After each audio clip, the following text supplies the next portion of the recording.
दशकं 29 अमृत आहरणम् असुरनिग्रहः च।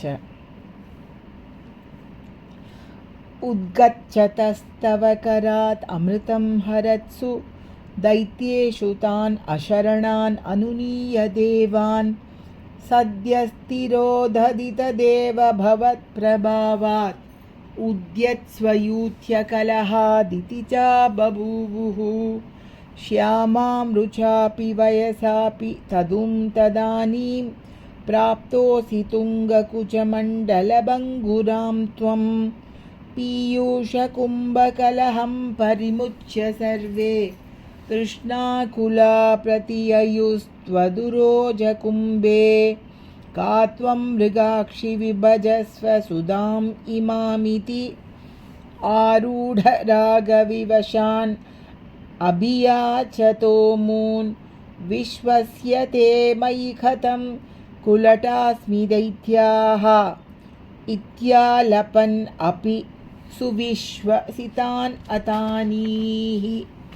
मोदात् सुधा कलशं येषु ददत्सु सा त्वं दुश्चेष्टितं मम सहध्वमिति ब्रुवाणा पङ्क्तिप्रभेदविनिवेशितदेव दैत्या लीलाविलासगतिभिः समदा सुधां ताम् अस्मास्वीयं प्रणयिनीत्य सुरेषु तेषु जोषं स्थितेष्वथ समाप्य सुधां सुरेषु त्वं भक्तलोकवशगो निजरूपमेत्य स्वर्भानुम् अर्धपरिपीतसुधं व्यलावीः त्वत्तः सुधाहरणयोग्यफलं परेषु दत्त्वा गते त्वयि सुरैः खलु ते व्यगृह्णन् घोरेतमूर्च्छतिरणे बलिदैत्यमाया व्यामोहिते सुरगणे